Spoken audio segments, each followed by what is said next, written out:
にゃんち、テつけてもいいぞ。あーにゃこれ好き。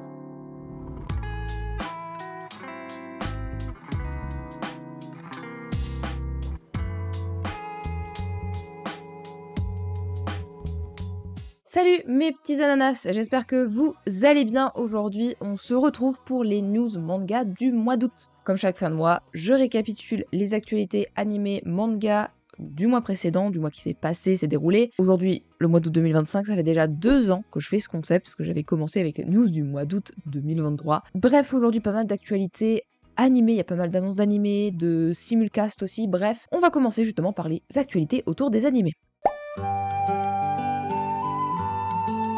Et justement, on va commencer par ces annonces d'animés. 3 nouvelles saisons qui sortiront en 2026 déjà. On va parler de la saison 3 de Fire Force. Il y a eu un nouveau visuel, un nouveau trailer. Ça sortira en janvier 2026. Durant l'année, je crois qu'ils parlaient d'avril. Donc écoutez, ils ont avancé. C'est tant mieux. Par contre, je dis saison 3, c'est saison 4. Ou du coup plutôt saison 3 partie 2. Je m'embrouille dans ma tête, mais non, c'est ça. C'est pour ça peut-être que je m'embrouille. C'est parce que c'est la saison 3 de Mushoku Tensei qui va sortir également en 2026. Et Crunchyroll a annoncé avoir les droits. Ainsi qu'également de la saison 4 de Re:Zero qui sortira également en 2026. En parlant de diffuseur, ADN a annoncé avoir acquis les droits pour les 5 saisons et 200 épisodes de l'animé culte de Sailor Moon. Voilà, si vous n'avez toujours pas vu cet animé, moi je l'ai pas vu, donc ce sera l'occasion d'aller le voir. J'ai oublié de préciser, c'est en VOST et en VF. On repasse à Crunchyroll puisqu'ils ont annoncé pas mal d'acquisitions d'animés pour le mois d'octobre, donc la saison d'automne, mais aussi l'année prochaine. C'est parti, je vais vous tous vous citer. Déjà, on va commencer par ceux qui sortent en octobre. Il y a My Status as an Assassin Obviously Ikshid the Hero, This Monster Wants to Eat Me. J'en ai parlé dans la vidéo des présentations des animés à absolument voir cette année. N'hésitez pas à aller voir, ce sera dans les en haut à droite. Ensuite, The Warrior Princess and the Barbaric King, Mechanical Mary, Plucicide Misadventure in Love, Alma-chan Wants to Be a Family. Ensuite, ceux qui du coup sortiront en 2026, The Invisible Man and His Soon to Be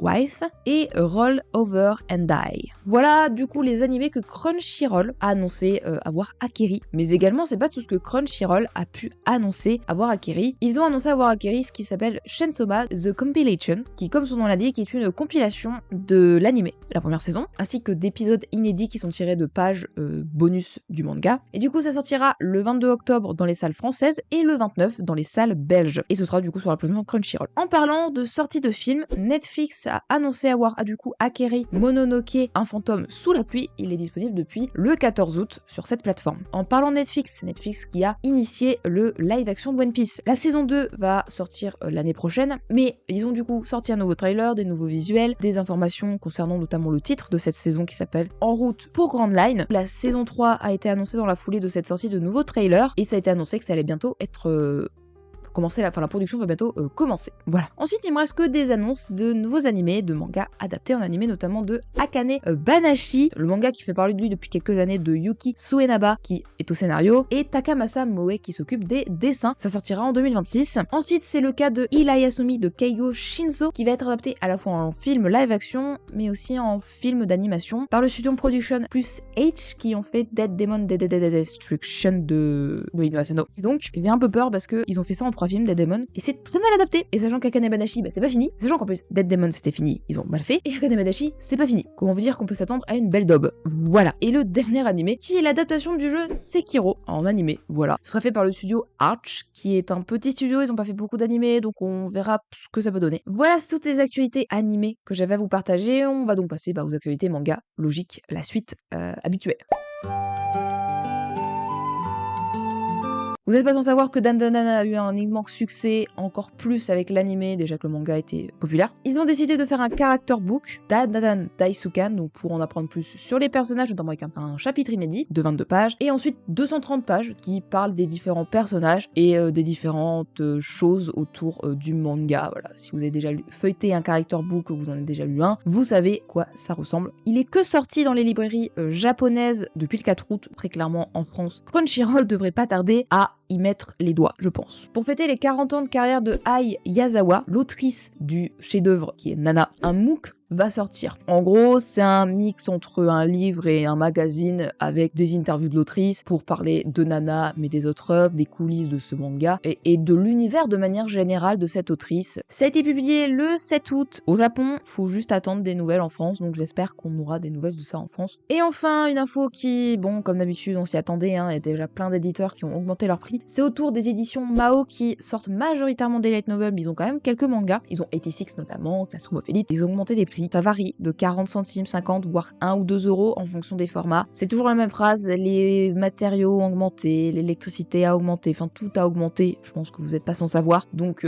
c'est logique que ça augmente. Après, ils abusent pas comme Kana qui augmente quasiment tous les 6 mois. Eux, c'est la première augmentation. En fait, ils ont essayé de pas augmenter, mais ils ont dû à un moment donné, voilà. Je vous rappelle toujours dans pas mal de mes vidéos que si vous n'avez pas l'argent de vous acheter des mangas, vous pouvez aller à la bibliothèque, à la médiathèque, même au CDI de votre collège ou lycée, il y a des livres. N'hésitez pas du coup voilà, à se consulter ça ou même voilà, acheter d'occasion, en brocante, en ligne. Voilà toutes les actualités autour des mangas que j'avais à vous dire. On va passer aux actualités produits dérivés, il y en a que 2, dont encore une chose en rapport avec Célio.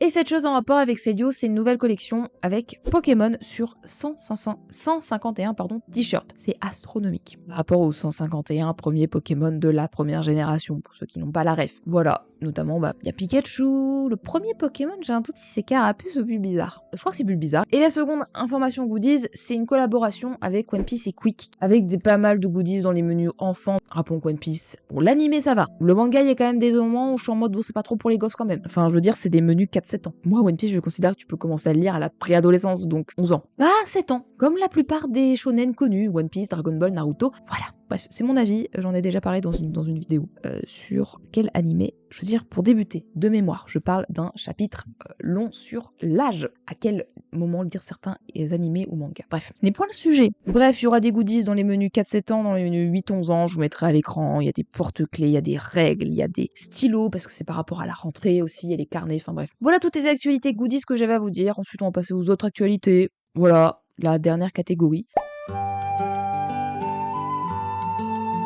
C'est parti. La première actualité de cette catégorie, c'est tout simplement à propos de Sparking Zero, le jeu vidéo Dragon Ball qui est sorti il y a quelques mois, qui a fait un flop monumental. Il n'est pas resté très longtemps en tête des jeux vidéo sur Twitch. Enfin, il n'a même pas été en tête des jeux vidéo sur Twitch. En même temps, le truc en tête sur Twitch, c'est discussion. Et en jeu vidéo, c'est généralement League of Legends. Tout ça pour dire que, bon, il n'est pas resté très longtemps. Bref, le jeu va sortir en fin d'année sur Switch et Switch 2, le 14 novembre plus précisément, à la Made in Asia, donc un événement qui se déroule à Bruxelles, en Belgique, qui du coup sera plus précisément le 19 octobre, que cette personne sera présente, une personne qui a notamment beaucoup aidé dans les visuels de Mobile Suit Gundam, un animé emblématique quand même, qu'on se le dise. Yoshikazu Yasuhiko sera donc présent à la Made in Asia.